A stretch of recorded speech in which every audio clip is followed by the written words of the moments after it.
Terima kasih Anda masih bersama kami. Bagi Anda yang baru saja bergabung, kami hadirkan kembali 3 berita utama hari ini.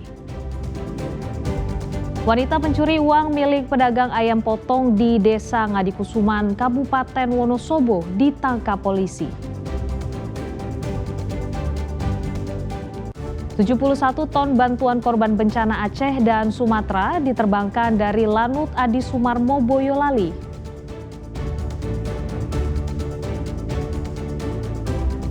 Kiriman terhambat, mahasiswa asal Aceh, Sumatera Utara, dan Barat dapat bantuan dari Pemprov Jateng.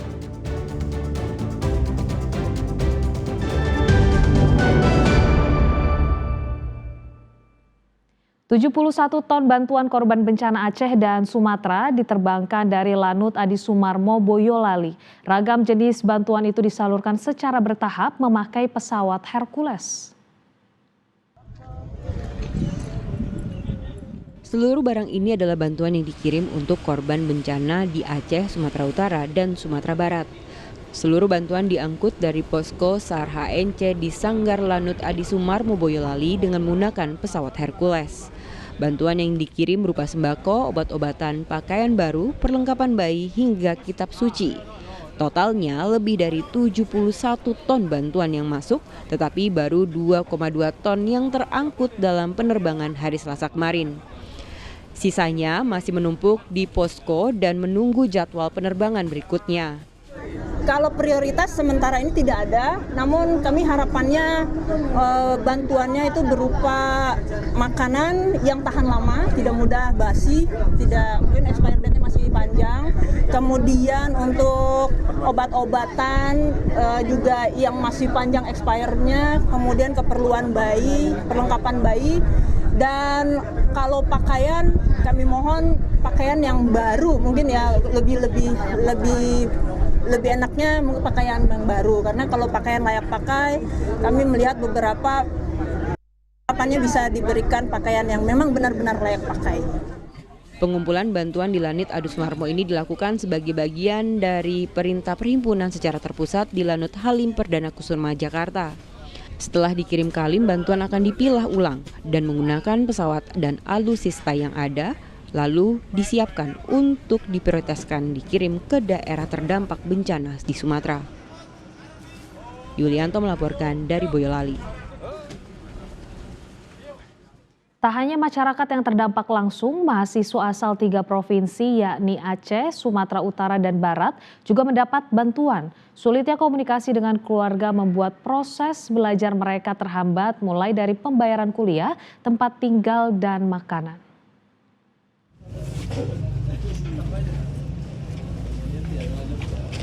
Bencana yang melanda wilayah Aceh dan Sumatera tak hanya berdampak oleh warga yang tinggal di sana, tetapi mahasiswa asal wilayah bencana yang tengah merantau. Salah satunya mahasiswa Aceh di Tembalang, Kota Semarang. Keperluan mereka terbatas dan terhambat lantaran keluarga yang berada di daerah bencana pun tengah kesulitan.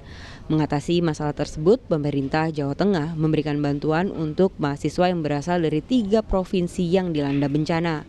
Mulai dari biaya indekos selama 3 bulan, kebutuhan harian, hingga biaya kuliah.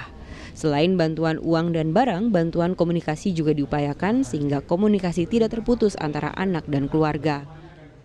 Boleh ada bencana, tetapi tidak boleh adik-adik mahasiswa mereka semangatnya ikut tenggelam.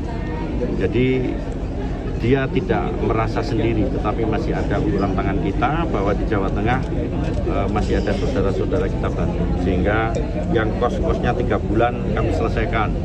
Yang biaya kuliahnya saya sudah menyampaikan ke Pak Rektor untuk diberikan kemudahan, termasuk dari provinsi akan bantu semua kegiatan adik-adik kita mahasiswa di 3 daerah.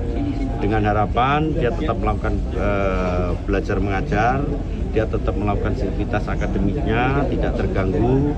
Terus mereka yang belum bisa komunikasi dengan daerahnya, hari ini sudah saya komunikasikan agar ada komunikasi. Ada beberapa mahasiswa yang sampai sekarang belum ada komunikasi, sehingga secara tidak langsung akan memberikan semangat mereka untuk belajar di wilayah kita.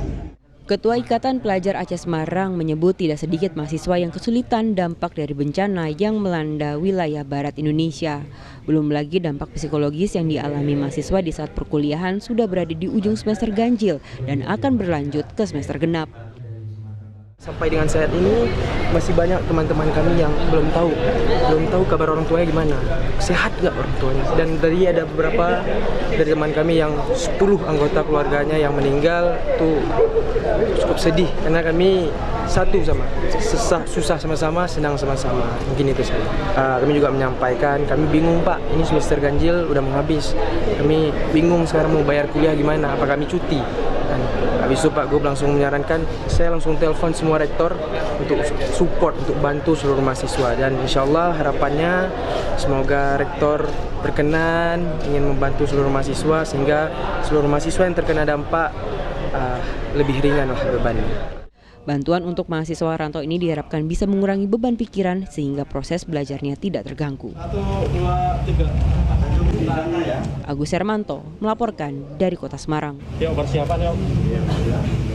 Kata hari ini betul yuk. Imbas akses jalan yang terputus, sejumlah warga Benar Meriah Aceh rela berjalan kaki selama berjam-jam demi mendapat bantuan logistik dan bahan bakar minyak. Bantuan pun mereka angkut melewati jalan terjal berbatu.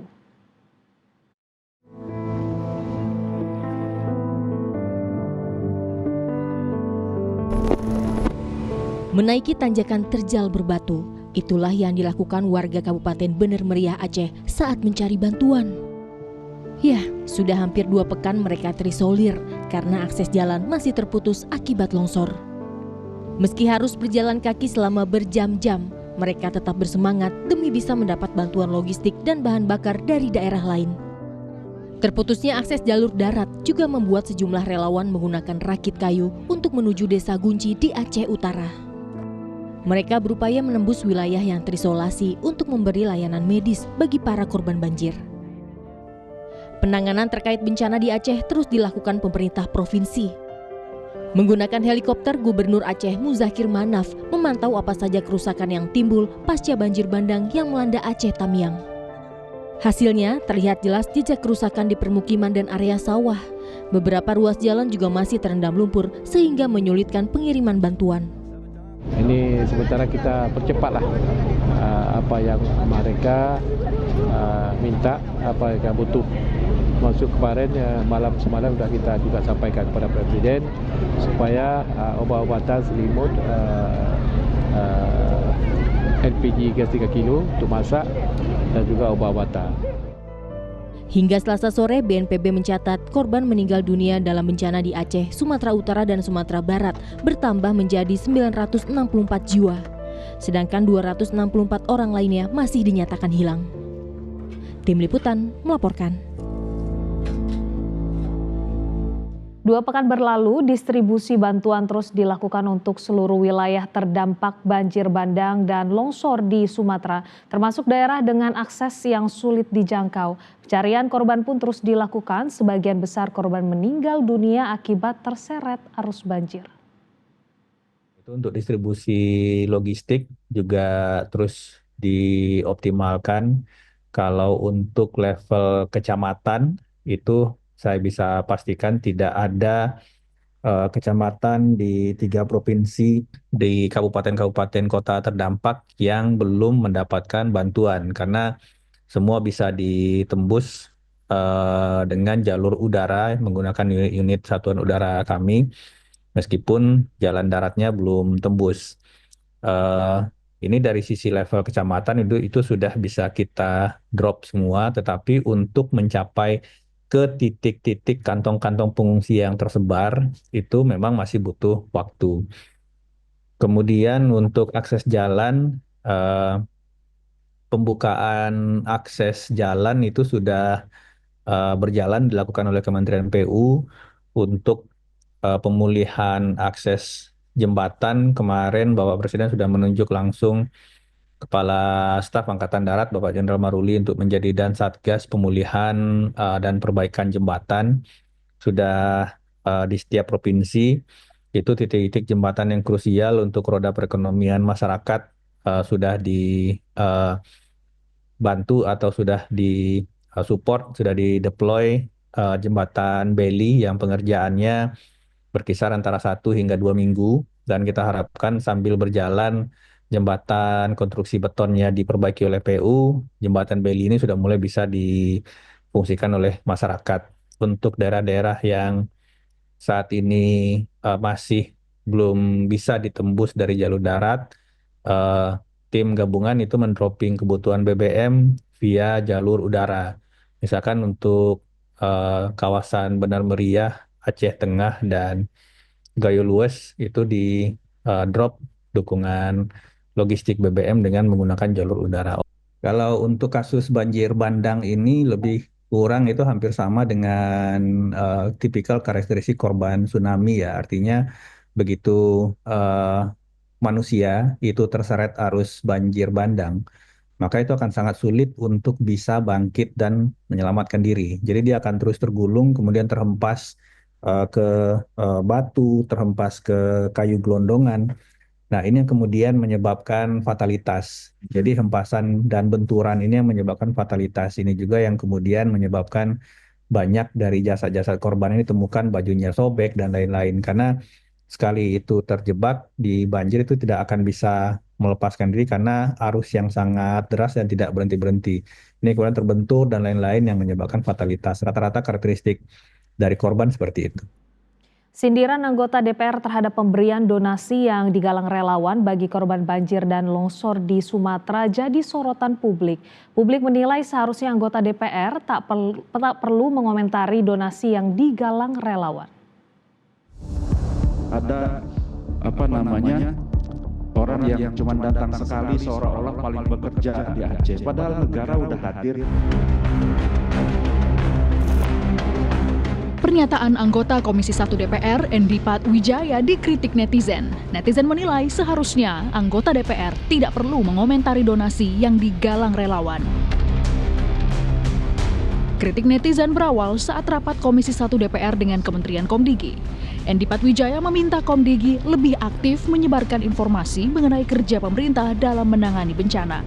Ia menyindir ada pihak yang baru sekali datang tapi seolah-olah paling aktif bekerja. Dan membantu pemerintah memberitahukan dan mengamplifikasi informasi-informasi itu sehingga nggak kalah viral dibandingkan dengan teman-teman yang sekarang ini sok paling-paling di Aceh, di Sumatera dan lain-lain itu, Bu. Ada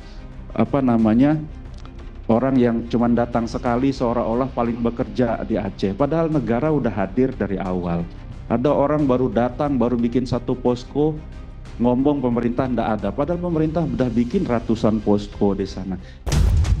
Menurut pengamat, seharusnya DPR mempertanyakan kinerja badan yang menangani bencana karena pemerintah dinilai masih gagap menghadapi bencana yang terjadi di 3 provinsi di Sumatera.